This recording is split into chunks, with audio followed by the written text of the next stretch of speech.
Cześć, z tej strony Kuba z bloga amatorplanszówek.pl.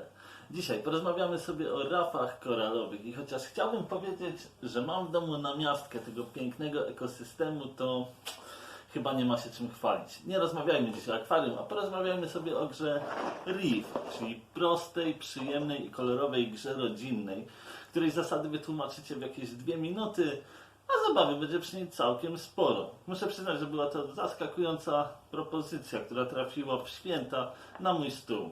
No cóż, skoro mowa o stole, to przenieśmy się na niego i pomówmy o szczegółach.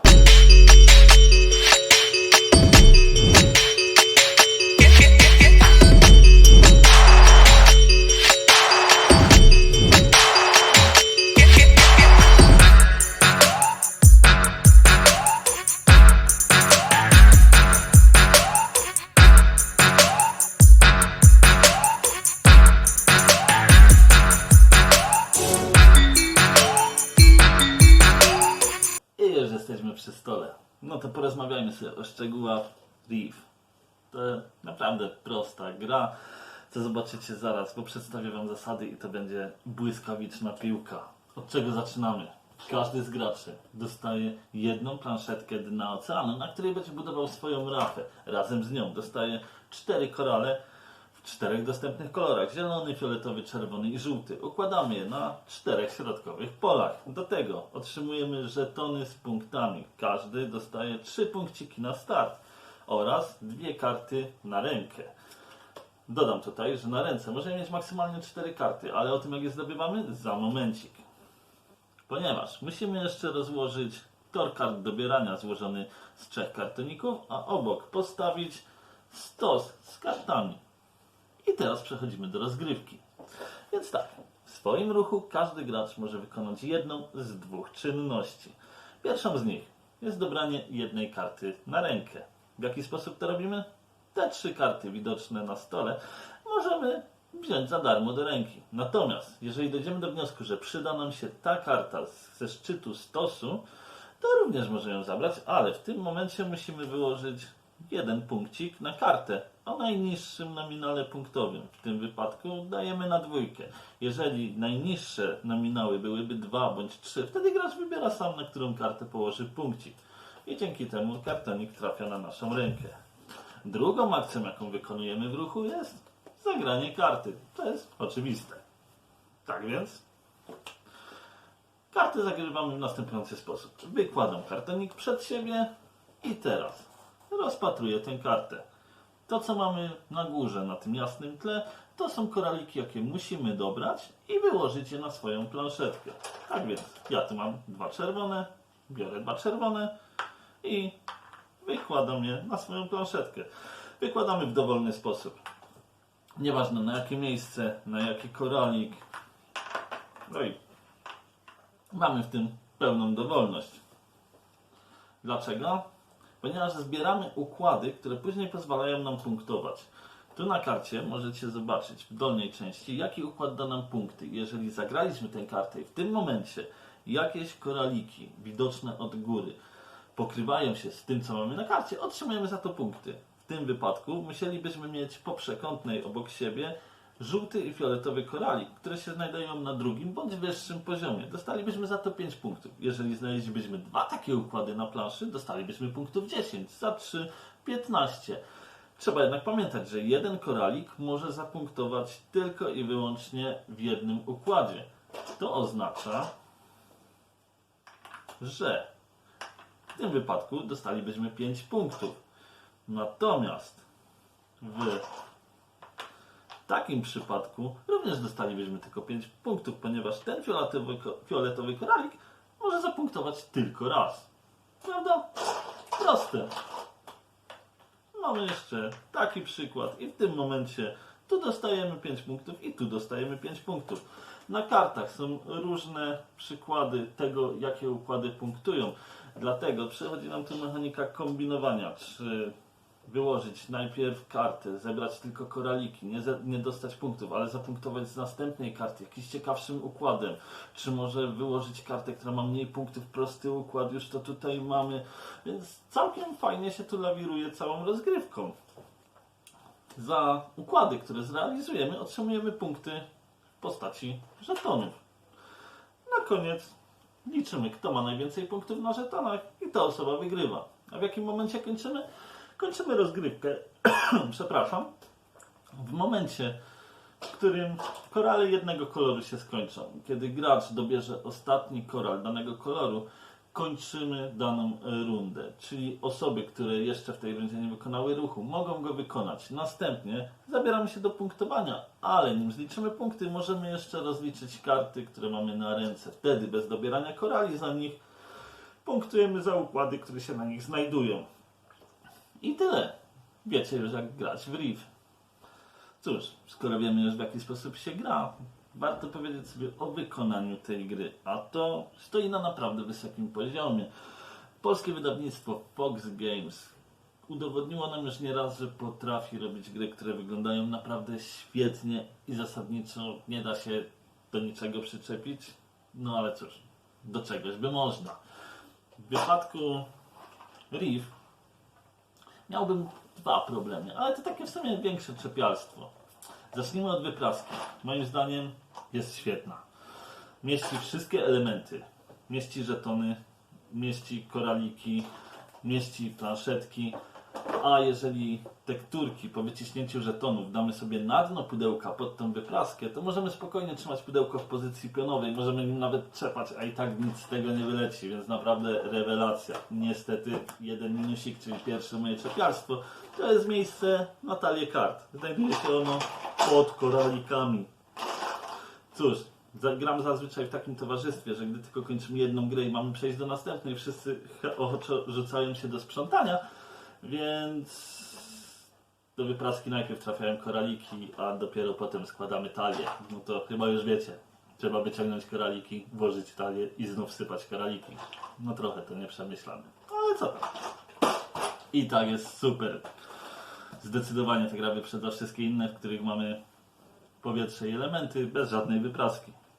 Drugą rzeczą, do jakiej mógłbym się przyczepić, są karty. O ile naprawdę podobają mi się ich kolory, oprawa, czytelność są świetne, to niestety oj cieniutko. Boję się, że nie przetrwa to długo, tym bardziej, że Riv ostatnio trafiał u nas naprawdę często na stół i mam pewne obawy. Ale ogólne wrażenie jest naprawdę pozytywne. Na duży plus.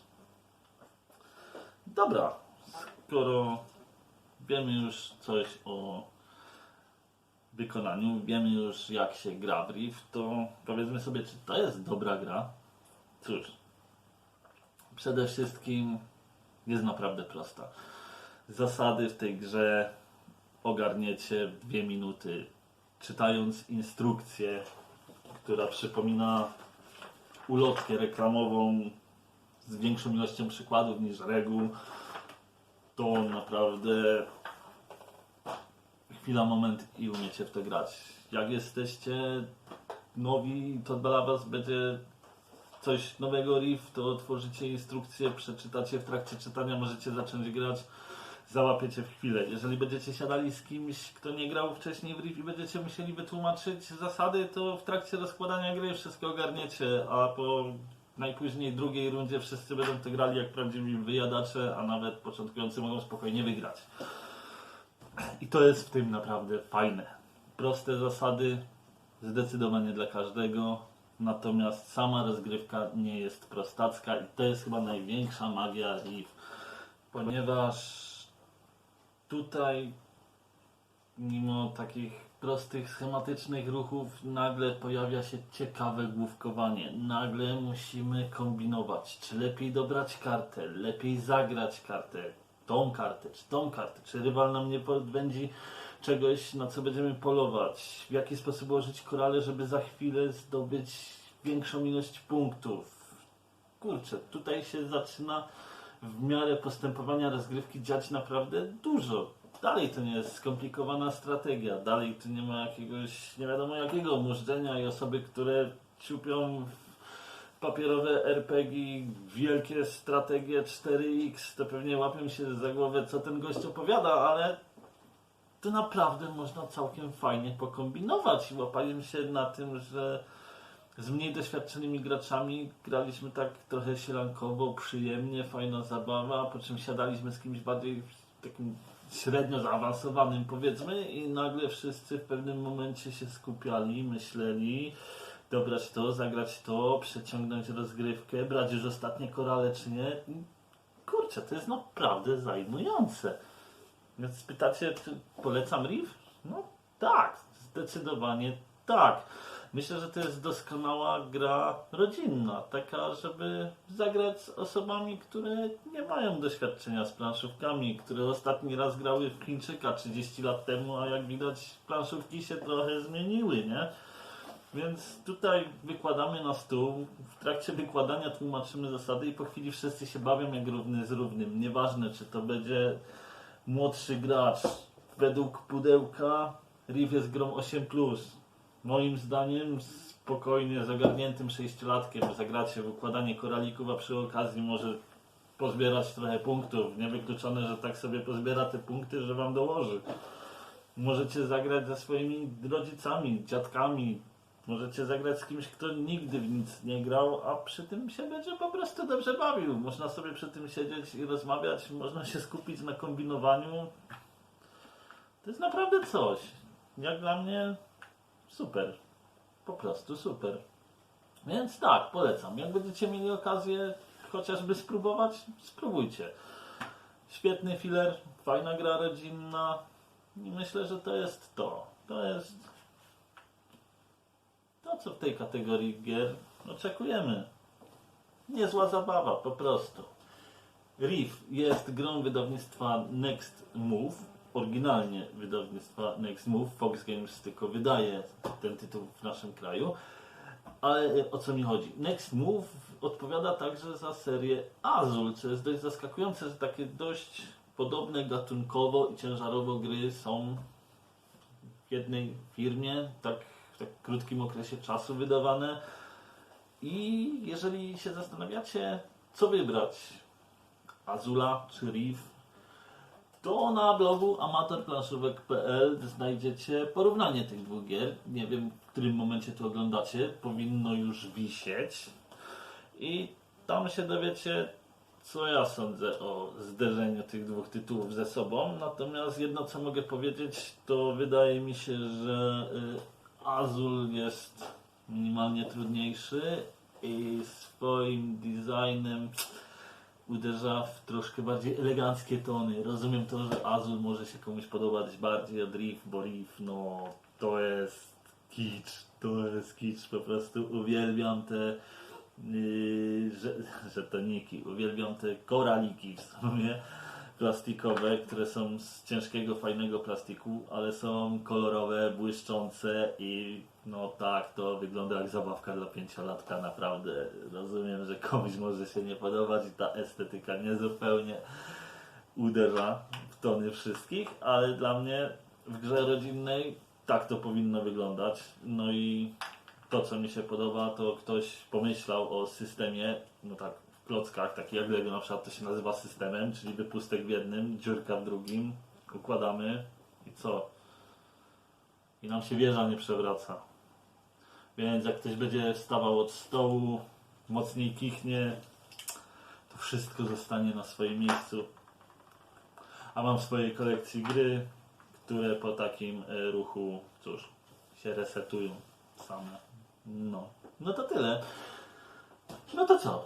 Widzimy się w następnym materiale. Ten profesjonalny raczej nie wiem, ale to mój pierwszy, więc dajcie się nauczyć. Wiem, że montaż wszystko wygląda jak z początku YouTube'a, a może z czasem będzie lepiej. Tymczasem grajcie w gry planszowe, bo to naprawdę rewelacyjne hobby jest i do zobaczenia. Cześć. Bym zapomniał, jak możecie, kliknijcie suba. Zawsze to będzie motywacja do dalszej pracy, nie? No i zapraszam na bloga amatorplanszówek.pl.